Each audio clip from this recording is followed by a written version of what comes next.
Bom dia a todos, aqui é Remo Noronha com mais uma aula de Física ou Matemática. Estamos aí dando prosseguimento ao projeto Memorex. Hoje vamos ver geometria analítica, que é de longe uma das minhas bombas atômicas prediletas, né? Às vezes você tem uma questão de geometria plana, de trigonometria.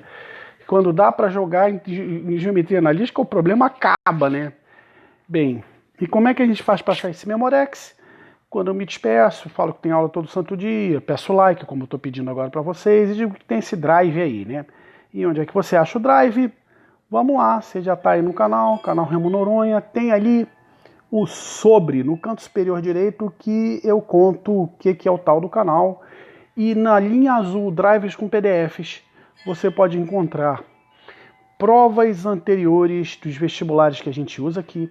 Você pode encontrar apostilas de Física e Matemática, você pode encontrar cronogramas de Física e Matemática. Antes do Memorex, deixa eu só mostrar uma coisinha, né? Eu tinha feito um tabelão de inglês, aí hoje eu pensei, pô, tá tudo em português, né? Aí eu pensei, de repente, o cara que quer só saber inglês para concurso precisa disso, com os textos em português. Aí eu dei uma traduzida aqui, foi até engraçado, porque eu vi alguns defeitos nessa tabela aí, mas mesmo assim ela é muito útil para você saber tempos verbais, né? Então, isso dito aí, quiser estudar inglês em algum canal, sugiro para vocês o canal para concursos, né? Thiago English, se você está se preparando, por exemplo, para ser sargento da aeronáutica do exército, legal? Mas vamos aqui ao nosso Memorex de geometria analítica. Chega de fazer publicidade do canal, QD, funções, grades, geometria analítica. Bem, mais uma vez, vocês já devem ter ouvido falar isso, vou falar de novo, Memorex não é para aprender a matéria, Memorex é para você lembrar o que você já sabe. Se você tem alguma dúvida, dá uma olhada lá na playlist de Geometria Analítica, que tem um montão de aula para você realmente entender o assunto. Se você tem uma fórmula na tua mão e você não sabe para que ela serve, cara, tu tá perdido, tá? Mas vamos lá, distância entre pontos. Basicamente, o que o cara fez aí para calcular a distância desse ponto é completar um triângulo retângulo aí e jogou Pitágoras. Então, aquela coisa de soma dos quadrados dos catetos é igual ao quadrado da hipotenusa, fazendo com que a distância seja essa fórmula enorme aí. X menos O ao quadrado mais Y menos E ao quadrado, soma a guerra toda, extrai a raiz quadrada e você acha a distância entre os pontos. Ponto médio, tá? Você pode inclusive pensar em termos de segmentos proporcionais, que daria mais algumas coisas para pensar aí, mas basicamente você tira a média aritmética das coordenadas em x e y e acha o ponto médio entre dois pontos aí, A e B, né? Condição de alinhamento de três pontos. Cara, a conexão entre a geometria analítica e matrizes determinantes é enorme, né? Então, mais tarde aí, você que queira estudar um pouco mais, vai ver conexão com vetores também, essa coisa toda aí, né? Então, para que três pontos sejam alinhados, um ponto x1, y1, x2, y2, x3, y3, você completa com um cálculo determinante, tem que dar igual a zero, e você encontra o alinhamento dos três pontos, beleza? Equação da reta, a gente já viu essa conversa antes, na função linear. Você tem o coeficiente angular aí, que é A, que é a tangente do ângulo, que está aí em verde, e B, que é a medida que você tem onde a reta encontrar o ponto 0, y, você acha o valor do coeficiente linear B.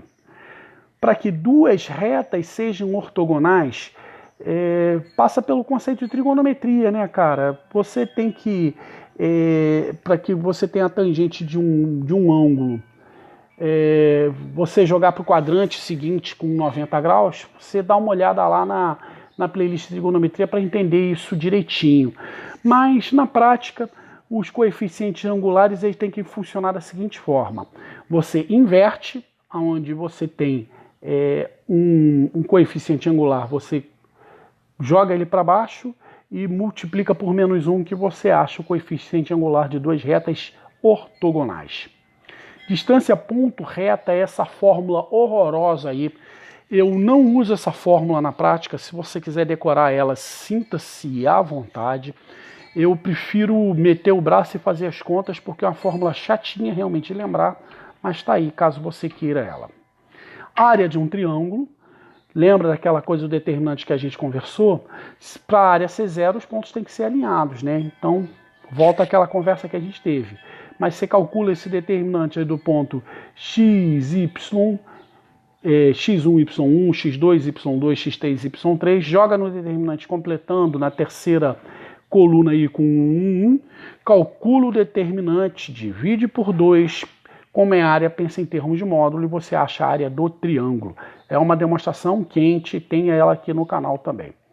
Circunferência, repara que tem a ver com distância de ponto, né? Porque se você tem um ponto qualquer e o centro da circunferência, a distância vai ser sempre o próprio raio, então você joga aí, né? Então, teu ponto vai ser x menos x0, onde o x0 e y0 é coordenada do centro, isso ao quadrado, mais y menos y0 ao quadrado, tudo isso vai ser o raio do círculo ao quadrado.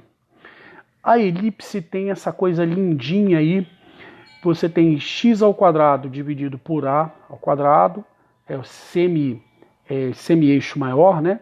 Mais y ao quadrado dividido por b ao quadrado, semi-eixo maior. Soma essa guerra toda, tem que dar igual a 1. Isso se a sua elipse estiver com centro no ponto 0, 0, né? Dá para fazer outras contas aí deslocando o centro da elipse ou fazendo rotação, mas aí a gente é outro tipo de conversa. A hipérbole igualzinha a conta, só que ao invés de somar, você subtrai aqui, ó. Subtrui, meu Deus do céu. Tá vendo sinal de mais aqui? Vira sinal de menos e você trabalha com a hipérbole. Finalmente, a parábola, y ao quadrado é igual a 2px. E você tem esse ponto aqui, que é o ponto focal, e você tem uma reta aí paralela ao eixo, no caso y, no qual um ponto qualquer que você tenha da parábola, ele é equidistante entre o foco, esse ponto, e entre essa reta azul aí e esse ponto que você está considerando. Bem, pessoal, geometria analítica, como eu falei para vocês, é uma das minhas bombas atômicas prediletas. Às vezes você tem um problema de geometria que você não sabe para onde você vai, joga a geometria analítica e mata a questão, né? Então vale a pena você dominar o assunto aí, principalmente se você está partindo realmente para a área de exatas. Recados gerais dados aí, para todos, como sempre, aquele abraço.